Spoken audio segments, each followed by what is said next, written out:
you guys, this is Ocean. I know I haven't really posted on this channel for a while, but see, I simply didn't have time to film more videos than what I can for my main channel. But the Daybell trial is going forward. If you're following the case, you know that Lori's trial and Chad's trial has been severed. Chad's gonna be delayed. We don't know how long. I'm assuming at least till, you know, the fall. Because Pryor is good at arguing things, and you know, if it's true that there is tons of evidence that he had no chance to test, then I don't see how his rights couldn't be, you know, violated for having a fair trial. And I know that people are impatient, and I understand that, but the most important thing is to get a fair trial. So once the verdict comes in, it's gonna stick. Like, we don't want anything to happen and anyone who's guilty get off on a technicality. That's just the most heartbreaking like result could be for something like this. So let's just, you know, be patient and see what happens. But since Lori didn't waive her speedy trial, right, her trial is starting in the beginning of April, which is like almost here. Unfortunately, it's not going to be televised. I still think that the judge's rule about not allowing cameras in the courtroom is not a good one, because all his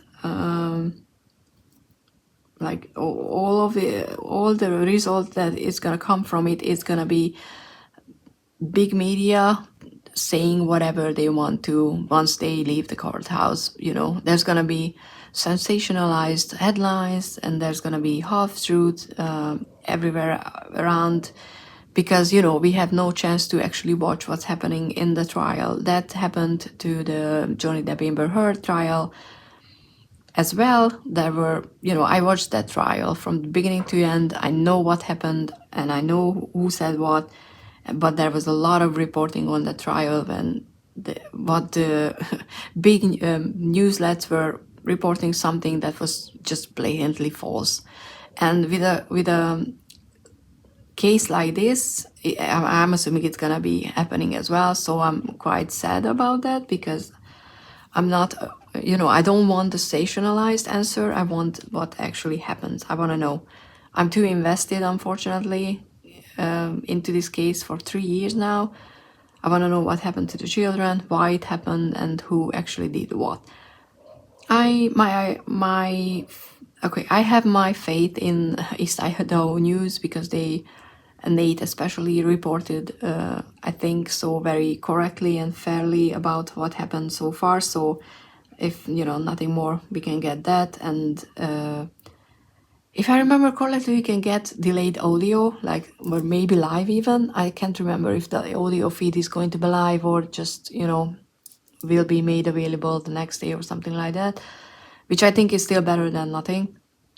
And I'm gonna be listening everything if I can. But it sucks, because I don't think any lawyers are gonna comment, you know, this trial live, and that way we could have learned a lot more about what certain things mean and why certain things are ruled out, or, you know, what objections are overruled or sustained. These things are, you know, like very, very useful when an actual lawyer is commenting. But we don't get to get that, so we'll see. So what I want to check on today is more so on Lori's, because, you know, her trial is coming up. Chad, once we have a ruling on his trial, we will pick his side up, because for now I think it's enough to concentrate on one. There's a ruling about the death penalty,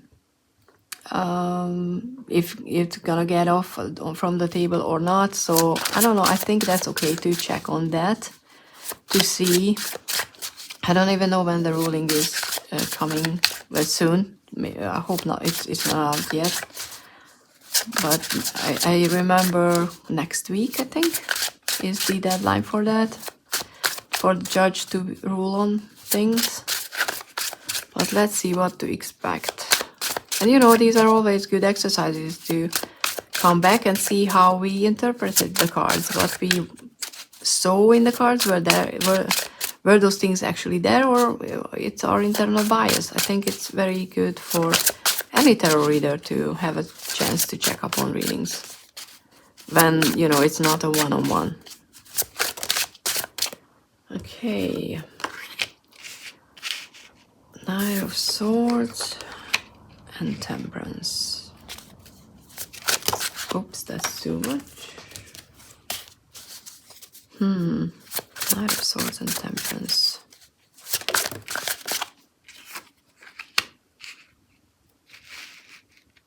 Okay. So we have a Knight of Swords, someone who's, you know, charging forward and doing everything they can, and they believing in their cause to be just and right. And I kind of feel like that these two are the two sides, like the prosecution and the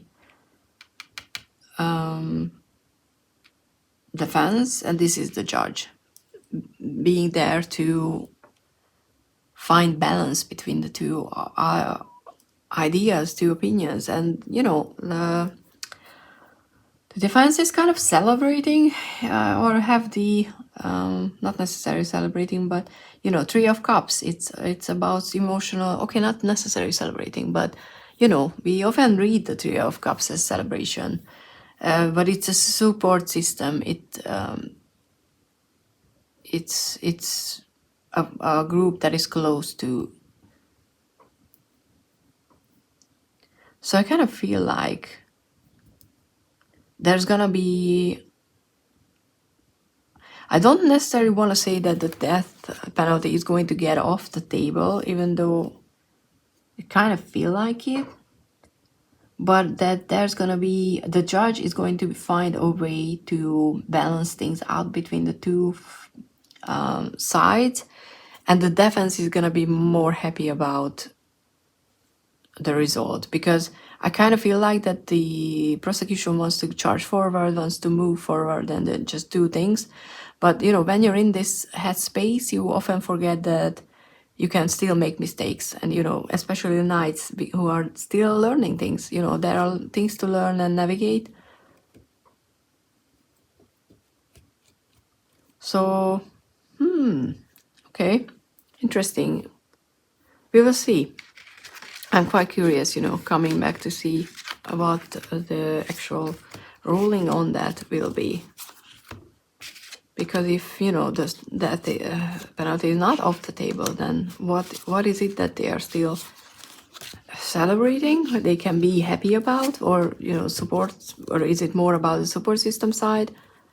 And if, you know, if it is, then the prosecution is definitely charging forward. Well, we'll see. Okay, so as per usual, I don't read for the alleged perpetrators or the victims. I don't do that. People do that. If other people do that, it's just not my thing. I do read for the legal side because I'm thinking that that's okay. That's not crossing a personal boundary if I look at legal teams. So, you know, if you like that, please like, subscribe, and join me on this quite long journey, because the trial is just going to start, and then there's gonna be Chad's trial and everything after that. So, okay, let's see what the prosecution is feeling right now, how they are looking at their own case. Because there is a lot that keeps coming up that is very, very interesting, that kind of feel like the prosecution thinks that they can get away with a lot more than I would say they should. Oh, okay, yeah, exactly. Something like that.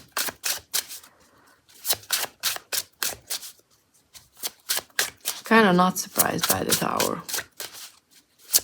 And I'm gonna say it's because I feel like they are making mistakes, but so those sort of mistakes that they can, oh, okay, that's good. They think that they can get away with, that they shouldn't. And for some reason, you know, like not giving all the evidence to the other side and just saying that oh, we tried, but it was, missing. Whoops. You don't oops in a potentially death penalty case like that. You have to take it much more seriously.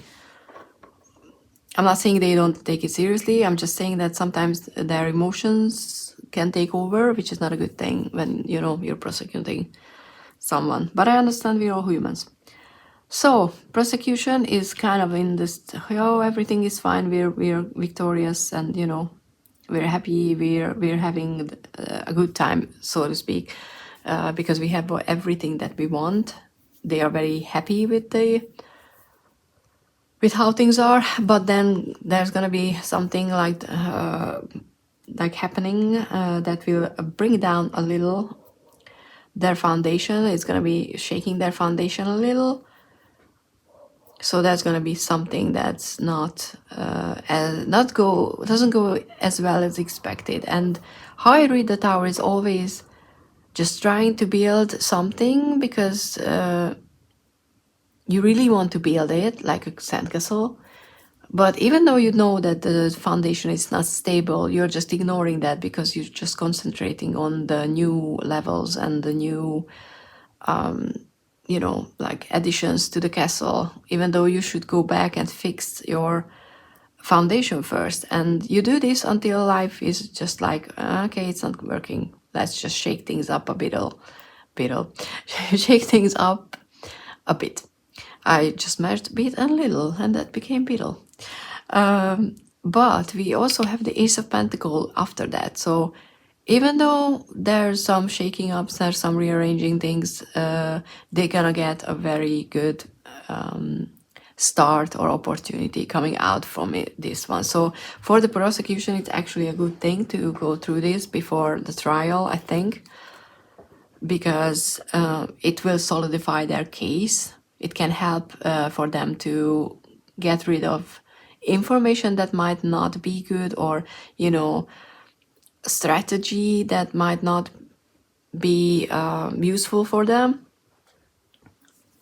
It's gonna be just a turmoil, and I'm not saying that they're not gonna go through heaven and hell when they're experiencing this one, but the Ace of Pentacles suggests that they're gonna get over it and it's gonna be better than it was before. So far for the prosecution, things are okay, I would say. Let's see Lori's defense team. Okay. Keep forgetting how much I like shuffling this deck.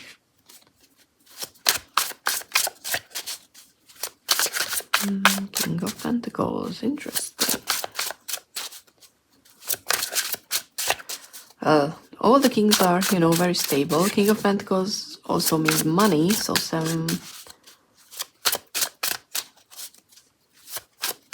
could this be that there's someone like, ooh, another king? Are these lawyers? Ah, interesting. I mean, expecting something like this for this case, and I have to say that I do believe that Lori and Chad are responsible. On what degree, and who did what exactly, I don't know, and that's what I want to find out. But I'm not gonna pretend that I'm coming in and looking at this thing without any opinion, though I'm not reading the cards with that opinion in mind. I'm just saying that I'm not surprised that we have the Five of Pentacles in the end, because feeling isolated, feeling lonely, and just losing money and stuff like that, that's understandable in a situation like this.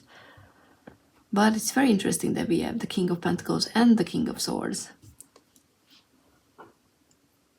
because I kind of feel like that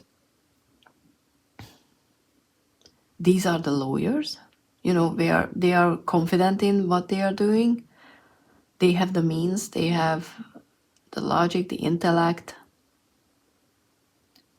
But I kind of feel like that they are working with limitations still, because kings are just one aspect of an emperor. you know, the King of Pentacles is focused on the 3D, on the financial aspect of things. The King of Swords is focusing on the mind, the intellect. And even though we have two very, very strong kings, we still have the Five of Pentacles, which is lost, which is missing something, which is being left out cold, and not really having anything positive there, which is interesting because, you know, they had the Three of Cups in the death penalty kind of question. But this is how they currently feel, and that is, I would say that they feel, the lawyers feel confident, but they are very aware how or where this case is going. I don't see any self delusion about what they are facing, how hard and difficult this case is to be won, if it's even possible, because, you know, obviously they know a lot more about the evidence that is gonna come into play than we right now. But they are there to do their jobs. They are very stable and very secure in their own position, which I appreciate, because everybody deserves good representation, and I feel like they, you know, Lori has that. But I kind of feel like they are not lying to themselves about what they are facing, you know, before trial begins. Obviously, this is just the current thing, but yeah, which I understand. I think it's understandable. But yeah, so okay, these are the two sides. I'm not pulling a card about the end or what to expect from the trial right now. I think there's just still so many moving parts about that, so we're not gonna do that. But as soon as, you know, we have a new rulings on motions and stuff like that, I'm gonna do a short update to see what the cards are thinking about this whole thing. And I hope this, you know, you find this interesting. I know that other people do more sensationalized versions. I've seen people, and I don't talk about people I know, so I don't talk about that.